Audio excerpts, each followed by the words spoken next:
This is turn 54 of Degeneracy.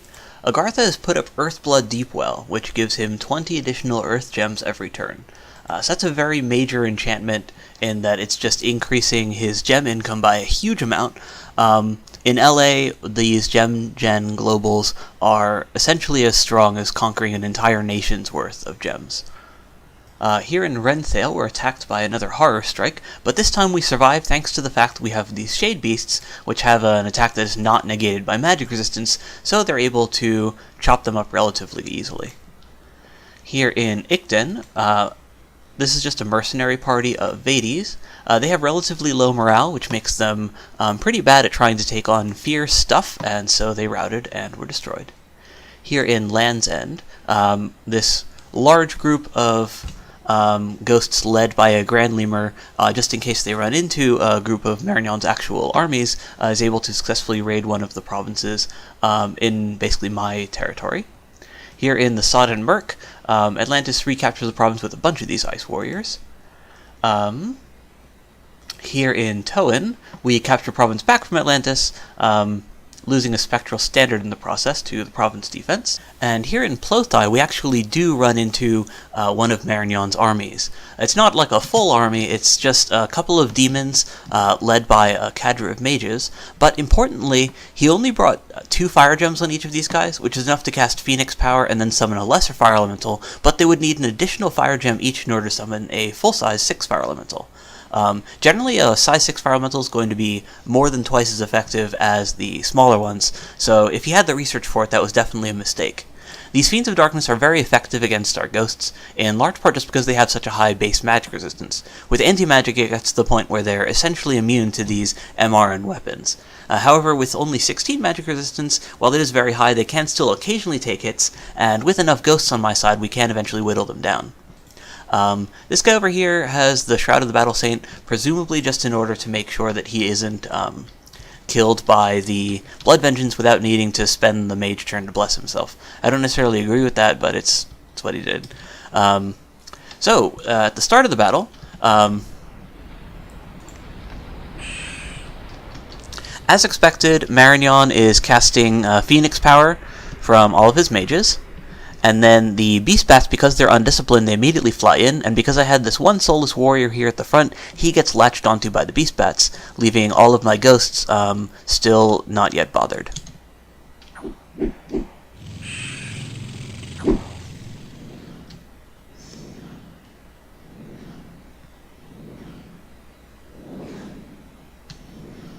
Because my army is very far away, his evocation at the start of the fight is not very effective at all. Having this soulless guy up here means that this guy is drawing all of the initial aggro, including from both the province defense and from any summons, including the summoned fire elementals, in addition to those undisciplined beast bats. Meanwhile, the fact that this guy was able to get off his round 1 Horde of Skeletons casts before the ghost moved up means that the center of my army actually has a bunch of these skeletons up in front of my ghosts, so they're going to be able to help with the very start of the fight.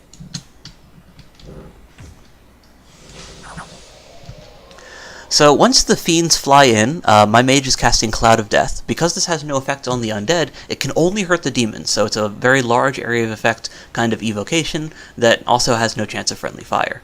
Additionally, because of the way that these fiends flew into the gaps in the ghost formation, they're completely surrounded, and they're also being partially surrounded by these skeletons, which, as mentioned, have those non-magic resistance negated attacks. So these fiends are actually going to be able to take a lot of damage very quickly.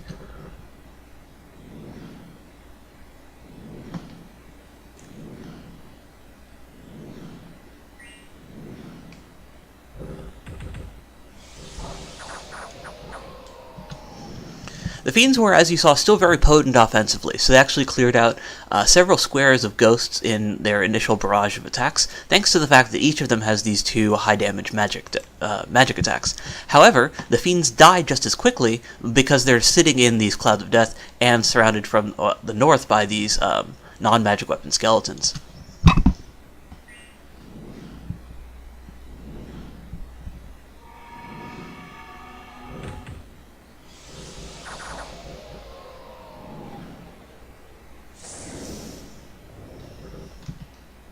So the Cloud of Death is even more effective against the very poor magic resistance humans than it is against the fiends, and you can see here that those that were caught in the area of effect almost all took a fair amount of damage. Many of them are now nearly close to death before they even got into combat. And that was just the second round of the Cloud of Death, and it actually killed most of the remaining Province Defense Heavy Infantry.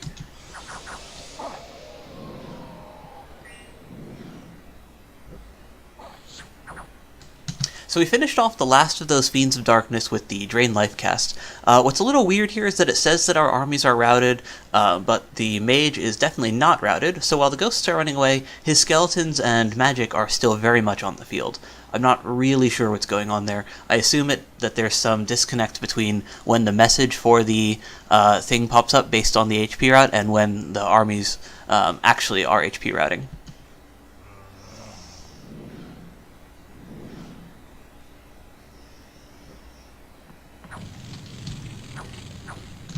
So these fire elementals, they're very tanky against ghosts because they have a very high magic resistance, and against mundane weapons like the ones the Skeletons and Solus are using, they're relatively well protected because they're ethereal, so they negate 3/4 of the attacks.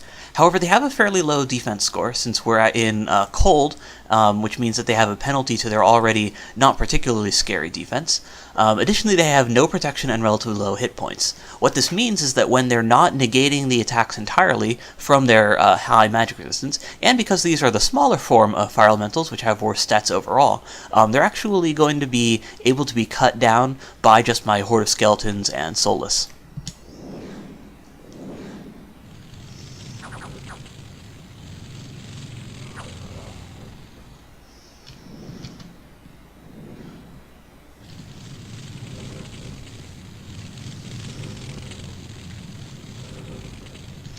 You can see here that unlike most size 3 elementals, which just instantly die and don't really kill anything, even the relatively small size fire elementals are still capable of killing these guys relatively well, thanks to the fact that their flame strike attack is still operating at an area, and it's doing a reasonable amount of damage, whereas size 3 trampling is relatively unimpressive.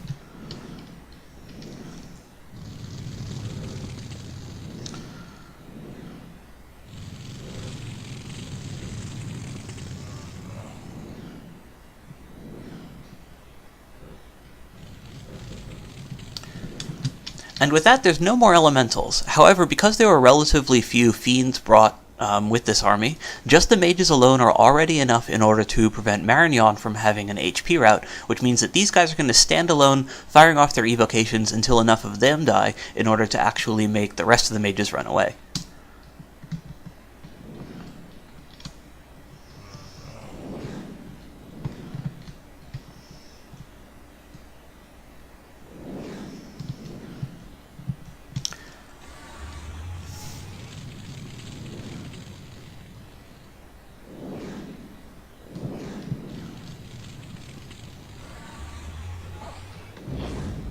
So these guys are apparently very brave, which gives the Solus plenty of time to run all the way across the battlefield and kill them.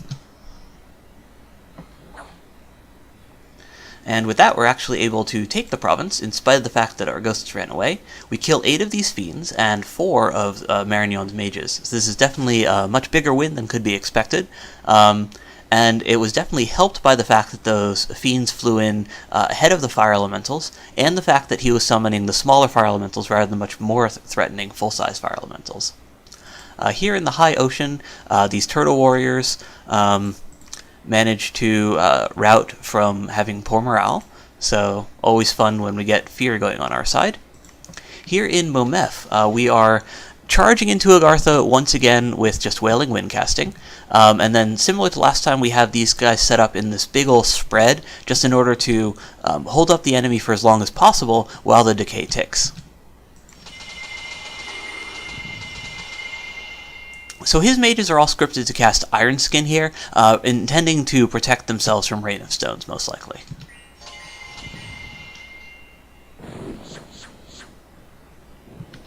So you can see here that many of these guys got decayed, including the Tomb Oracle here, but Tomb Oracles do live to be they live for a very long time, so he's relatively likely to actually survive.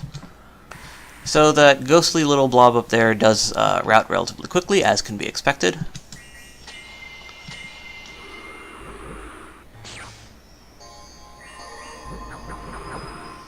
And our immortal mages get very quickly surrounded and are sure to die soon.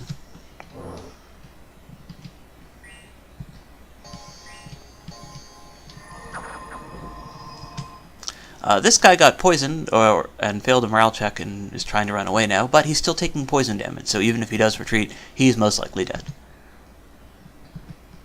But because Agartha had actually cast Life After Death, instead of just dying and being dead forever, he actually becomes a soulless. So Agartha actually gets to keep this Cloud Mage and now no longer needs to pay his upkeep. And the same is true for this guy over here. However, he still has a bunch of afflictions thanks to having that decay run and leave him diseased. So, when we look at that battle report, we can see that we were able to actually get a fair number of mages, 7 of the reanimators and the Windmaster there. But most of those were actually saved by his Life After Death, which turned them into soulless instead. We killed a bunch of these Long Dead and a couple of these Blind Fighters, but that's not super important. And then the soulless, like I mentioned, they still actually keep their magic paths, but many of them did get afflictions, so they're going to be somewhat less effective in that respect. They also can no longer be healed, so any damage that they take over the course of a fight is going to be permanent. But they also do have higher base hit point values, so they're a little bit more resilient to things like Rain of Stones and Earthquake. Well, roughly even with Earthquake, thanks to the fact that they actually have a significantly lower defense now, that they're essentially just zombies. So we were able to do what looks like a fair amount of damage, but much of that is mitigated by the fact that he put up that battlefield spell. However, he also spent a bunch of gems in that fight, not only on his Life After Death cast, but also on those air elementals and things like that. So we actually spent fewer gems than he did, while still actually causing a fair amount of damage. Here in Amphalia, we run into these Ice Warriors, and they once again prove just how devastating they are against our relatively feeble Ghost Warriors, so they kill a bunch while losing relatively few, while outnumbered 2 to 1. Here in Oak Halls, the Atlantis captures another province. We take over Ardun, which had no defenders in it. That was like in that Mictlan area. And we capture the fortress in the Mercs, which we knew was relatively undefended. It has a bunch of these priests still inside of it, which managed to cause some damage from their banishment, but we lose 41 out of 400 ghosts, or almost 400 ghosts, and capture the fortress. Some of our Shadow Tribunes, which we'd been trying to extract, do not manage to get extracted, so they just die. We get some free Earth Gems in Apriskia, and we get some free gold in Valador. But we do get a little bit of unrest, which would be a bother if we actually had any income from here, which we don't. So, looking at the map, we can see that overall we're still facing difficulties with Atlantis, just thanks to the fact that his guys are just really good at killing ghosts. So, we are grouping up in here with a bunch of crossbows, shadow blasts, and other good armor-negating evocation. The idea being that with this much firepower essentially all in one place, and some mass protection and Storm of Thorns casts, we can beat what looks to be mostly unsupported Ice Warriors, if he runs those guys up to try to engage us. Similarly, having captured this fortress from Jomin, which doesn't have any indie mages, unfortunately, unlike this one, we can now go ahead and try to siege their capital. And given the way that these guys have been playing, they're probably not going to be relieving the siege on Jomin's capital unless they can basically get away with it for free. We're still doing raiding in this area over here, just rushing in past Atlantis to attack Agartha from their south in the area that used to be Abyssia. While here, it looks like Agartha actually finished a fortress here, which is probably why that place was so well defended. So we're going to try to send our Cursed Consul onto it. Since this is friendly to Dominion, we can continue doing those Suicide Squad tactics, since if this guy dies, he just pops back up, and if he doesn't, then he has managed to essentially capture this fort for a turn. And then from there, he can just go raid into Agartha once again. We have Yeah, we're essentially still along the same border with Agartha, whereas with Marignon we've managed to at least recapture a little bit of it. We've pulled back over here. This guy is actually just set to call apparitions just because I think he can do a little bit of damage while he's there, and we're going to be able to bring in some reinforcements that can actually cast Wind of Death. So this guy's basically going to be the solo hold-off squad, supported by the 1 Province defense, so his Horde of Skeletons cast in Cloud of Death can cause some more damage while to give the Wind of Death basically some more time to work. Over here, we're essentially just stacking up our army. Same idea with just a lot of evocation-oriented stuff, along with some battlefield spells, namely anti-magic, darkness, and mass protection.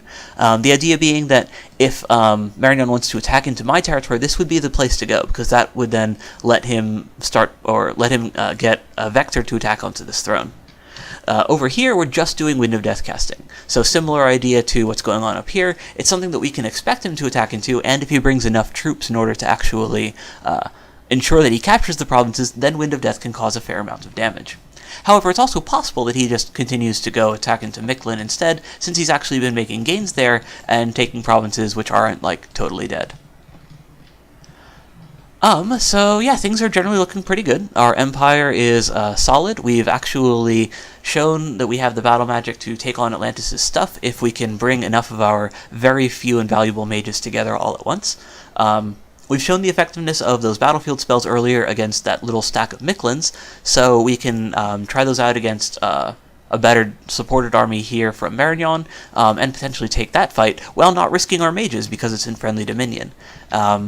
While the raiding against Atlantis has not been going well at all, thanks to the fact that he's been just stacking up a bunch of those ice warriors and cutting me off when I've been trying to, I still have managed to basically beat him back to almost to our original borders, and I can basically make gains elsewhere to make up for the fact that I can't actually attack into Atlantis' territory nearly as well as I could.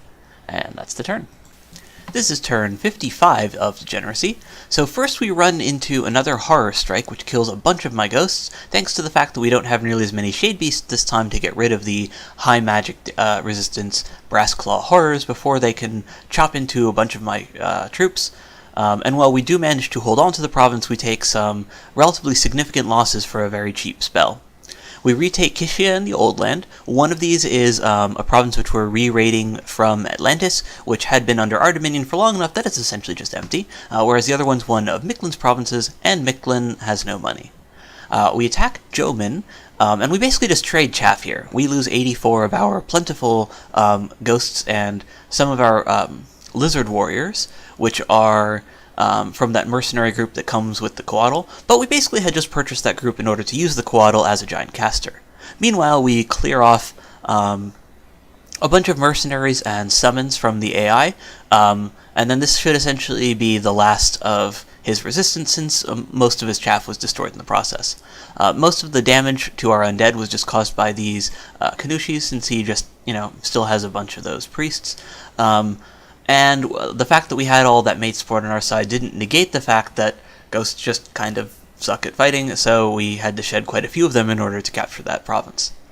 Here in Land's End and Plothai, this is essentially what we had been trying to do with our Grand Lemurs all along, and this time we're successful. While we do lose the province to Marignon's large and obviously superior army, he manages to take a lot of damage in the process, losing 52 of the crossbows, and even 5 of the Fiends of Darkness, which actually have pretty good magic resistance. And then the same is true in Plothai to a lesser extent.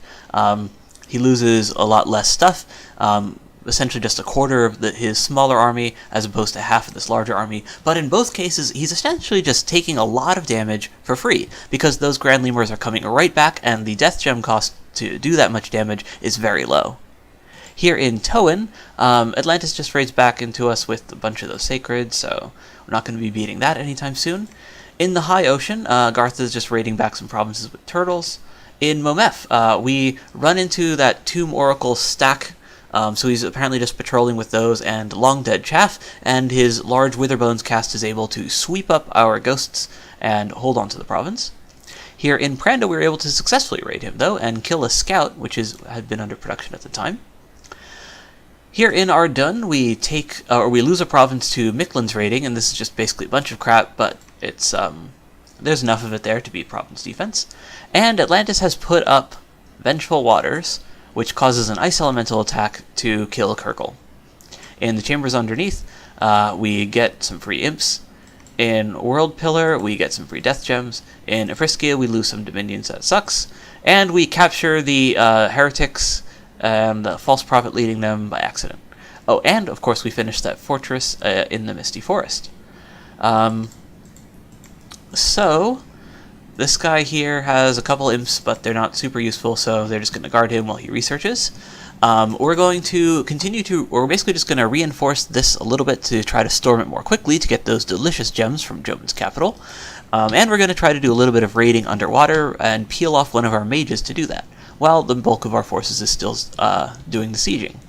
Although we obviously can't beat those ice warriors with this little stack of ghosts and crossbows, we're still going to attack into that province, just on the off chance that we can. And then, we can take a province off him if we do. The fact that he's got Vengeful Waters up isn't super threatening since his dominion isn't particularly high, and almost everything that we are using to attack into him is fundamentally expendable. So our immortal stuff is fighting in our dominion anyways in order to take advantage of its immortality whenever possible, and the stuff that's not immortal is always expendable, basically.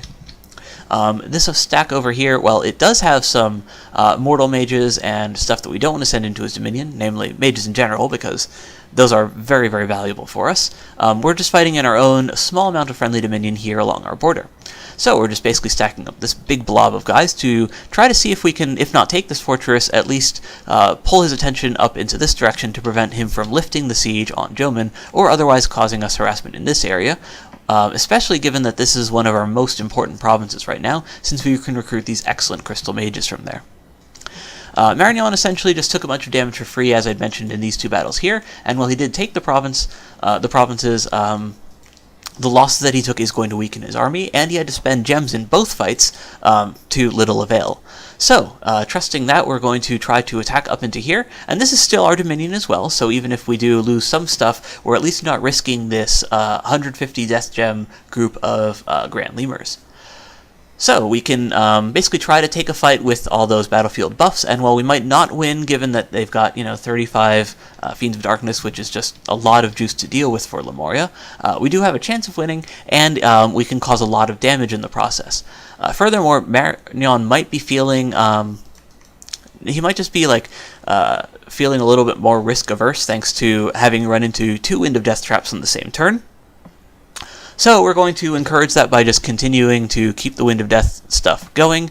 And two of these guys actually both caught afflictions, which reduces their magic. One is mute, or actually they're both mute, it looks like. So we're going to need to wait until those guys recover in order to make sure that they can cast Wind of Death on round 1. We're keeping a couple of these guys here on research just in case we need that magic right away. And then, otherwise we're essentially still stalemating with Agartha along this border over here, which is okay since he, as I mentioned earlier, could definitely be doing a lot more to hurt us. So, that's the turn. Not a whole lot happened of importance aside from those traps going off successfully, but we'll hopefully be able to do a little bit more pushing in the next turn, thanks to the fact that we're now reapproaching Miklin's capital, and hopefully are going to be able to shove off Marignon in this area right up here. And that's the turn.